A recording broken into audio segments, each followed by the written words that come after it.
Hare Krishna Vidya. Whenever you're ready, you can start, Mati. Hare Krishna. Om Namo Bhagavate Vasudevaya. Om Namo Bhagavate Vasudevaya. Om Namo Bhagavate Vasudevaya.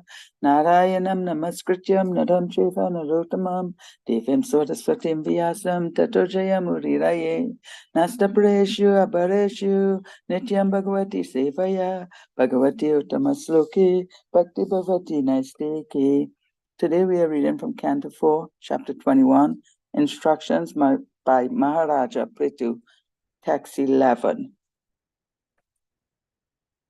The great saintly sage Maitreya told Vidura, "My dear Vidura, King Prithu lived in the tract of land between the two great rivers Ganges and Yamuna. Because he was very opulent, it appeared that he was enjoying his destined fortune in order to diminish the results of his past pious activities." Text 12. Maharaja Prithu was an unrivaled king and possessed the scepter for ruling all the 7 islands on the surface of the globe. No one could disobey his irrevocable orders but the saintly persons, the Brahmanas, and the descendants of the Supreme Personality of Godhead, the Vaishnavas. Text 13. Once upon a time, King Prithu initiated the performance of a very great sacrifice in which great saintly sages, Brahmanas, demigods from higher planetary systems, and great saintly kings known as Rajasis all assembled together. Text 14. In that great assembly, Maharaja Prithu first of all worshipped all the respectable visitors according to their respective positions. After this, he stood up in the midst of the assembly, and it appeared that the full moon had arisen among the stars. Text 15. King Prithu's body was tall and sturdy, and his complexion was fair. His arms were full and broad, and his eyes as bright as the rising sun. His nose was straight, his face very beautiful, and his personality grave. His teeth were set beautifully in his smiling face. Text 16. The chest of Maharaja Prithu was very broad. His waist was very thick, and his abdomen, wrinkled by lines of skin, resembled in construction a leaf of a banyan tree. His navel was coiled and deep, his thighs were of golden hue, and his instep was arched. Text 17. The black, slick hair on his head was very fine and curly, and his neck, like a conch shell, was decorated with auspicious lines. He wore a very valuable dhoti, and there was a nice wrapper on the upper part of his body. Text 18. As Maharaja Prithu was being initiated to perform the sacrifice, he had to leave aside his valuable dress, and therefore his natural bodily beauty was visible. It was very pleasing to see him put on a dark deerskin and wear a ring of kush grass on his finger, for this increased the natural beauty of his body. It appears that Maharaja Prithu observed all the regulative principles before he performed the sacrifice. Text 19. Just to encourage the members of the assembly and to enhance their pleasure, King Prithu glanced over them with eyes that seemed like stars in the sky wet with dew. He then spoke to them in a great voice. Text 20. Maharaja Prithu's speech was very beautiful, full of metaphorical language, clearly understandable and very pleasing to hear. His words were all grave and certain. It appears that when he spoke, he expressed his personal realization of the absolute truth in order to benefit all who were present. Hare Krishna. Thank you, Prabhu. Yeah, thank you so much, Vidyamati. Hare Krishna.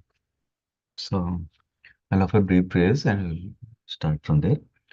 Om Ajnanatimirandasya Jnananjana Shalakaya Chakshurumlitamina Tasmai Shri Guruve Namaha Namam Vishnupadaya Krishna Prastaya Bhutale Srimate Bhaktivedanta Swami Nityanamane Namaste Saraswati Deve Gauravani Pracharine Nirvishesha Shunyavadi Paschatya Desatarini Jai Shri Krishna Chaitanya Prabhu Nityananda Sri Advaita Gadadhara Sri Vasadi Gaura Bhaktavinda Hare Krishna Krishna Krishna Hare Hare Hare Rama Rama Rama Hare Hare.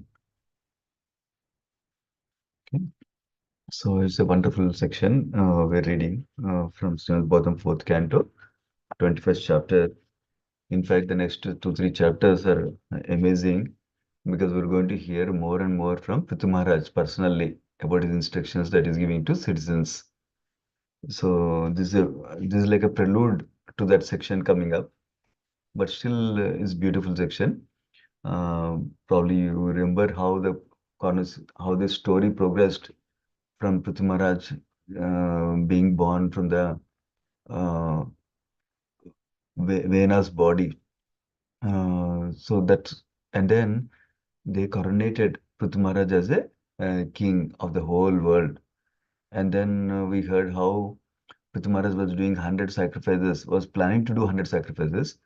And then he stopped at 99 sacrifices, seeing that here after hearing the instructions from his preceptor, Lord Brahma, who personally came and told him, stop it, considering that Indra is stealing the horse and that is setting a wrong example for people to follow going forward like that. And and then we saw just by Maharaj Prithu listening to that advice of the superiors like Lord Brahma, Lord Vishnu was very pleased with his quality of submissiveness. And Lord Vishnu personally appeared there. And then he also brought Indra. And we saw from that episode how Prithu Maharaj forgive Indra totally. So, and then after that is over, Prithu Maharaj was coming back to the kingdom after the sacrifice, whatever 99 sacrifices he did. So when that first 10 verses of this chapter is where we saw how Prithu Maharaj was welcomed so nicely with wonderful decorations and opulence that is natural in nature, not some artificial made up things. Natural opulences they used to decorate the city and welcome him nicely. And we heard from this section actually one of the important principle we learned was when we're in the atmosphere with the natural things around us, then that helps our mind to be peaceful and helps us to focus in spiritual life better also we heard. So the last section, towards the end of the last section, which is from verse 1 to verse 10, if you notice, uh, this whole conversation is going on between Maitreya Muni and Vidura. Within that, we hear the conversation between Sukadeva Goswami, Parikshit, and also Sutta Goswami and Sesava Naimisharanya. So in text 9, Sutta Goswami described, um, yeah, before that, text 8.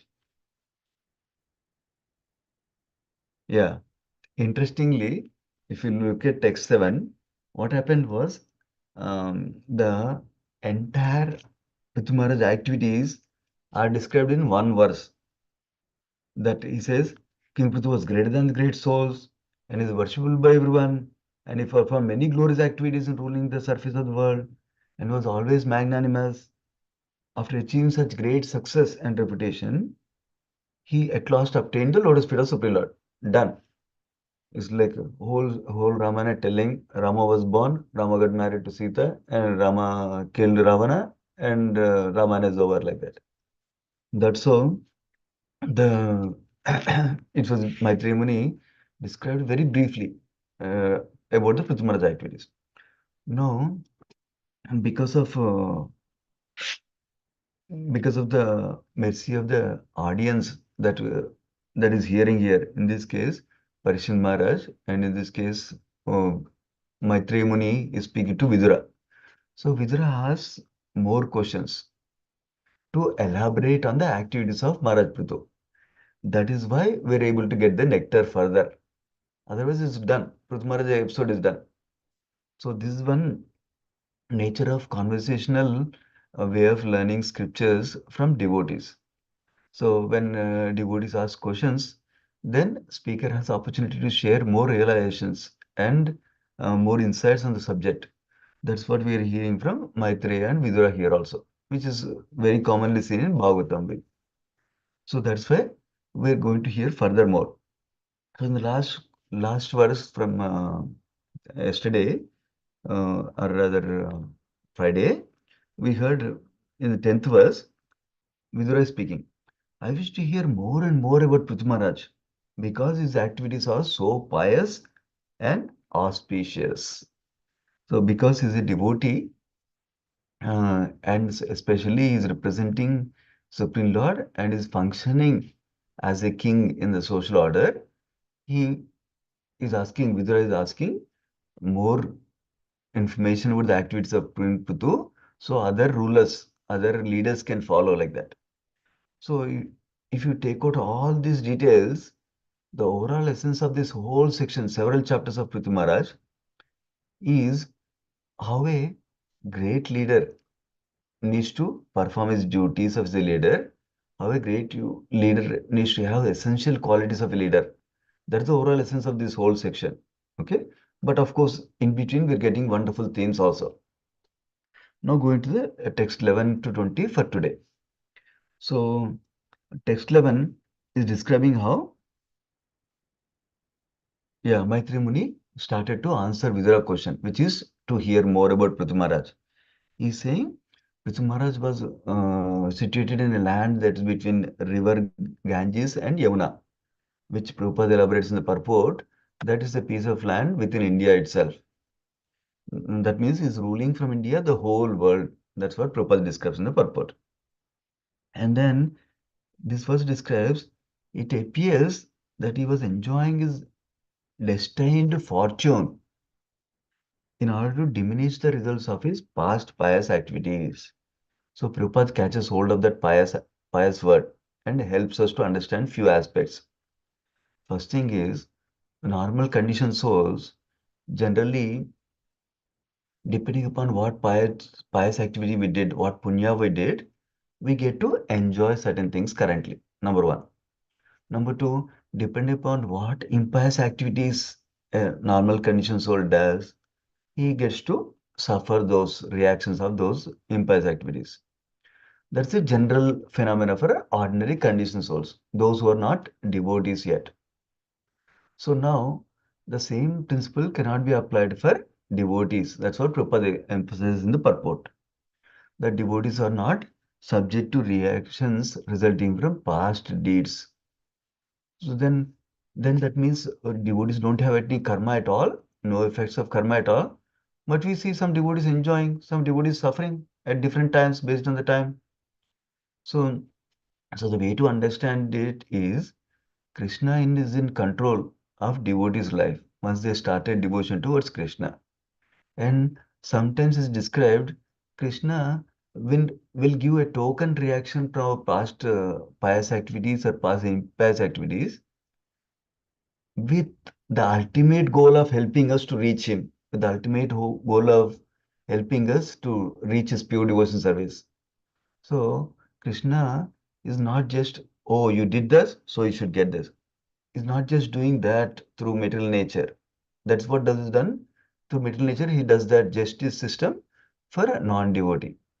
But for a devotees, he's utilizing a token reaction from that to help us grow in bhakti, to help us grow to the pure devotion service platform. So that is how to understand it. So then, so in case of Prithu Maharaj is not just an ordinary person. He's actually Shakti Avashavatara, like we heard from so many devotees already earlier. And not only is a Shakti Avashavatara, that means he has a specific potency from Supreme Lord, but he's also a great devotee. That means this piety, impiety doesn't normally apply to him. That means Krishna bestowed this great fortune on him to whatever opulences he has to enjoy for his services only. Like that, we can take it. So now other point Prabhupada makes in the purport is um, two contrasting points. One is that we cannot consider Supreme Lord when he comes as an incarnation, or his devotees, including great acharyas or our guru, we should never consider them like an ordinary person. We should never think, oh, he's doing like this. Oh, I also do like that. That's why he's also doing like that. No, their activities are very elevated. Their activities are situated in the service platform to Supreme Lord. Even when they're talking to somebody, they are with the intention of helping them grow in bhakti. And because they're genuine well-wisher like that, we should see them not like an ordinary person like that. That is one point Prabhupada makes. And the exactly opposite point Prabhupada makes is that when somebody says, I'm a Krishna, I'm Vishnu, I'm Vishnu avatar like that, then we need to see what is the basis of such claim. Is this proven in scriptures? Is this referred in scriptures that so and so personality is a Supreme Lord?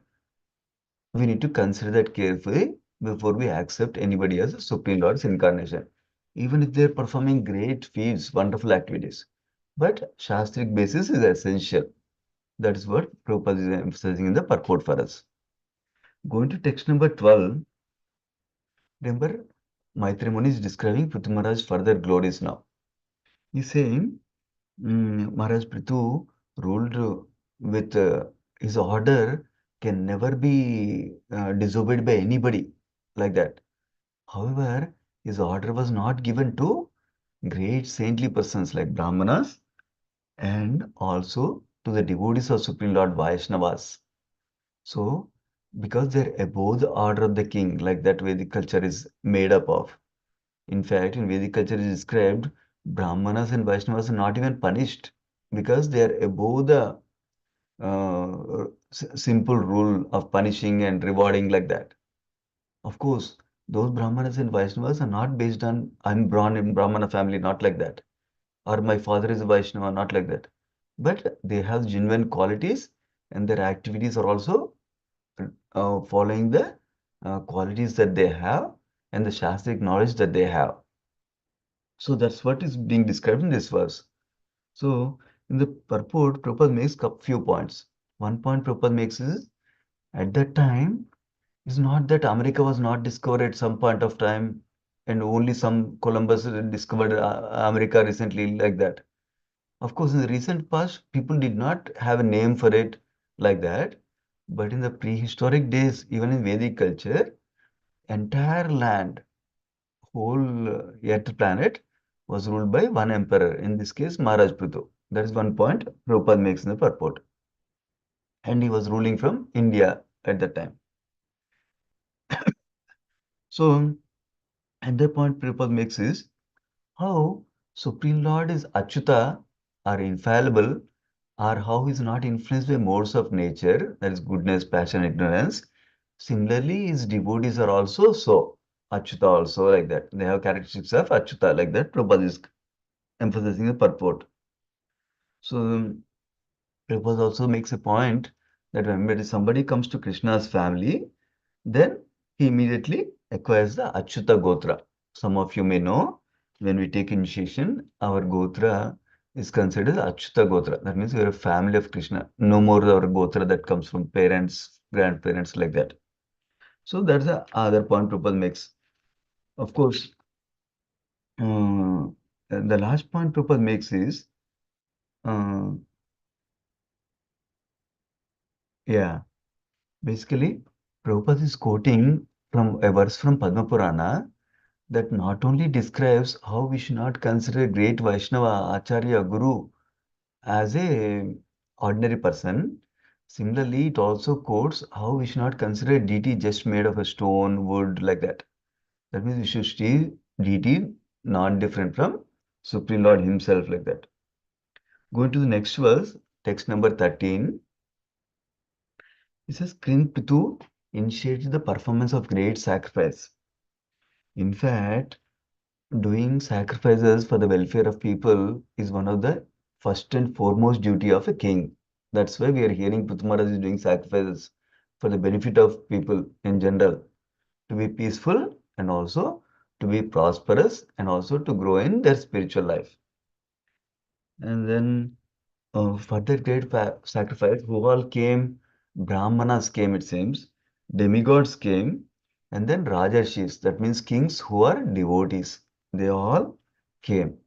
So Prabhupada is making a point through this purport to tell us, in those days, there are interplanetary communication between planets and movement between planets also.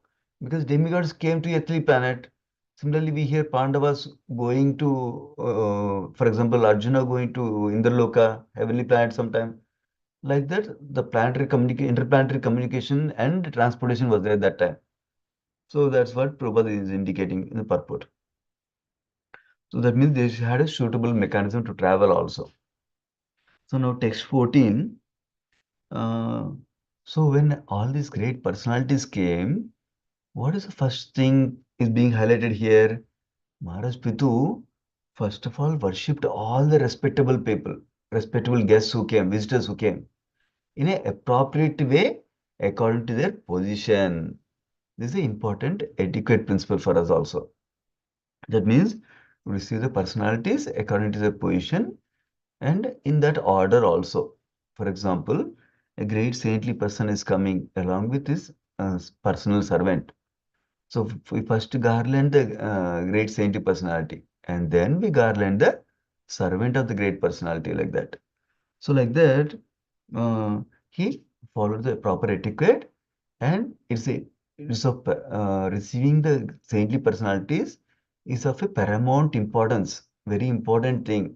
Prabhupada is emphasizing in the purport as part of the Vedic culture. So why is it important? So it's important that we have the open heart to receive their association and we should receive the personality with a gratitude. If we have some encounter, if we receive something from them, some remotely, we keep that in the heart, fresh in our heart and mind, so that way, when we're with that gratitude, we can receive them. So that way, we're that sadhu sangha, that association of a sadhu, is very helpful for us to take it. That means we are in a receiving mood to receive whatever that sadhu is going to bestow for us. Similarly, whenever we go to an association of sadhu, we should go with an open heart and open mind to be able to receive from the sadhu. So going to the yeah, and example Prabhupada gives in the purport when Pandavas, Yudhishthira Maharaj specifically, was doing Rajasuya Yajna, Lord Krishna personally took the position of washing the feet of all the visitors who are coming to the Rajasuya Yajna. So like that, we welcome the visitors nicely also. Another reason is when when other living entities are pleased with us, they bestow us well wishings and they bestow us blessings. In fact, many people pray for us for our own benefit. Some of them even may not tell us also, but they are praying for us. Only because of devotees' prayers and devotees' blessings, we are growing in spiritual life. That we should always understand. Even if nobody is praying, our spiritual master is thinking of us. Our spiritual master is praying for us. That is why we are progressing, whatever little progress we're making in spiritual life. When we understand this, then we are grateful for devotees association. We're grateful for the blessings from devotees and our guru and sadhus. Going to text 15, text 15, 16. Yeah, these two describe the personal beauty of Maharaj Prithu. Is describing the complexion and the beautiful features of the Supreme Lord. I'm not going to go into detail because I want to emphasize on one particular theme related to the speech today. So his bodily features are very attractive, and Prabhupada makes a point not only body features are attractive, but his body also has auspicious signs, which are representations of great devotee and incarnation of Supreme Lord also. That's the point Prabhupada makes in the purport. And then text 16 also describes the wonderful features of the Prithu Maharaj. Going to text 17, yeah, that also describes how his neck was decorated with auspicious lines. This is one of the this is evidence of Prabhupada point made in the purport. Like auspicious signs are also there in the personality of body of Maharaj Prithu. Now going to text 18, is described Maharaj Prithu performed all the rituals nicely in order to do the sacrifice. That means he left the valuable dress of king. He took a simple dress and he was looking beautiful. Like that is described. And then text 19 says, this is important thing. Text 19 says, just to encourage the members of the assembly, he and to enhance their pleasure, King Prithu glanced over them with his eyes. So what we can observe here is not just he's seeing that audience, but his intention, his service attitude of wanting to encourage others, wanting to please others. These are important qualities we as practicing Vaishnavas can also cultivate the mood. How can I serve others like that? Now going to the last verse for today, which is text 20. So with that, now Prithu Maharaj starts to speak and the wonderful instructions are following from tomorrow onwards. But today's verse, we're just hearing some glorious qualities of Prithu Maharaj's speech. How was his speech? His speech was very beautiful, full of metaphorical language and clearly understandable, no ambiguity, very, very clear, straightforward. And it was very pleasing to hear also. Remember, we'll discuss about Bhagavatam, what Krishna says also. And his words were all very grave and he was certain. That means clear and truthful, like that. And he also expressed his personal realization of Krishna, Supreme Lord. Why? To benefit others who are present, like that.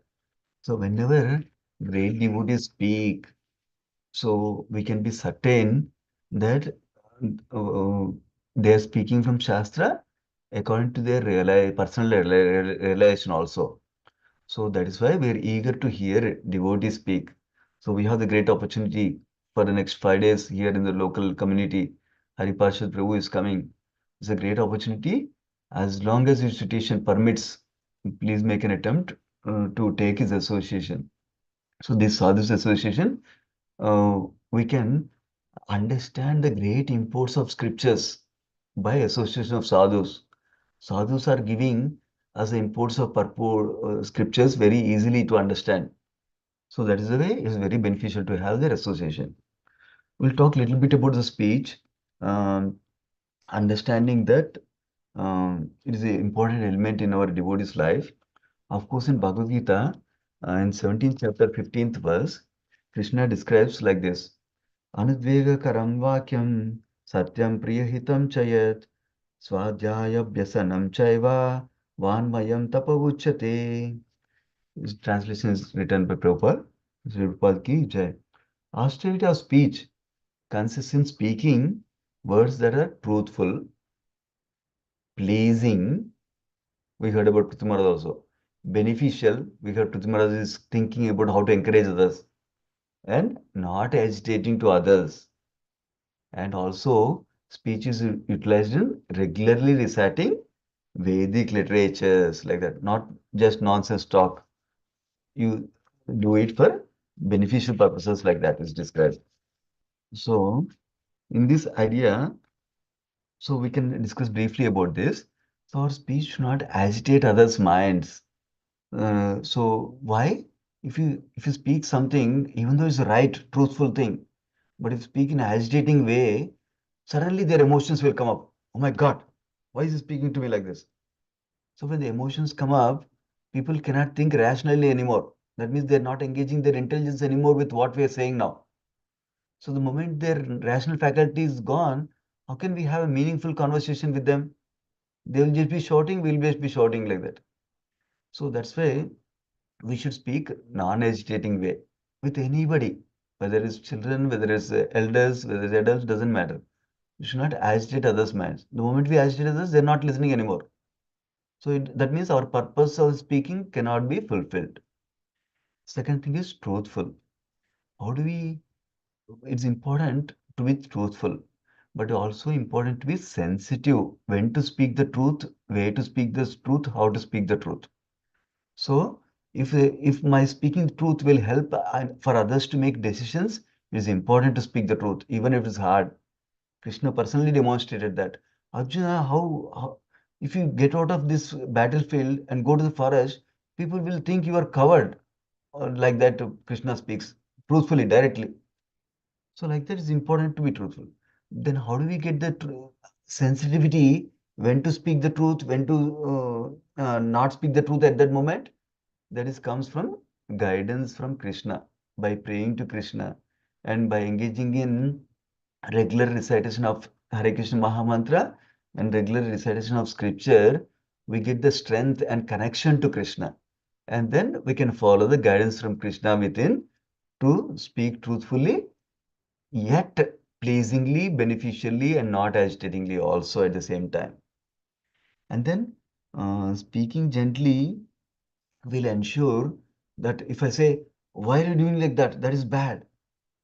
People already got ticked off. So they don't listen to our words, what we're saying, what is the reason why we're saying. So when we speak gently and pleasingly, they will listen the rational why we are saying what we're saying. And then they might implement also. Not in our hands, but there's a possibility. Then, like we already discussed, when we are speaking, we should always be, is it beneficial for them to hear this? Why am I speaking? Am I speaking to prove my point? Or is it is in service to them in some way? Always three questions are important. Whatever I'm speaking, is it truthful? Whatever I'm speaking, is it pleasing? Whatever I'm speaking is beneficial to others. Then only we speak. Otherwise, we shut up. We don't need to speak. Silence is actually valuable many times. Then, whatever is speaking should be scripturally based. That means not just whatever I think I speak. Whatever we heard from Sadhu, Guru, and Shastra, we speak according to that. And then always our interaction should be encouraging to others and create hope for others. Not, you should not disappoint them. You should not discourage them. They should not lose hope in the process of Krishna consciousness.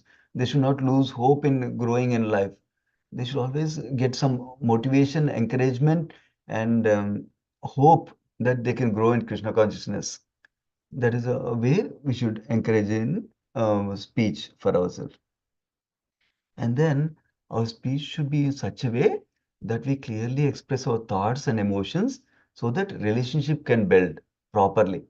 Otherwise, if you guard our thinking, guard our emotions always, then there's no proper relationship that build. We should have the transparency in communication when you're speaking. And so basically, it's already 7:33. I'm trying my best to complete close to 7:30, based on the feedback from a couple of devotees. So let us end here. So essentially, we can look forward to wonderful, wonderful qualities of Prithu Maharaj as a leader, and more than that, wonderful instructions that are coming up. So we'll pause here. Srimad Bhagavatam ki jai, Srila Prabhupada ki jai. वाञ्छाकल्पतरुभ्यश्च कृपासिन्धुभ्यो च पतितानां पावनेभ्यो वैष्णवेभ्यो नमो नमः।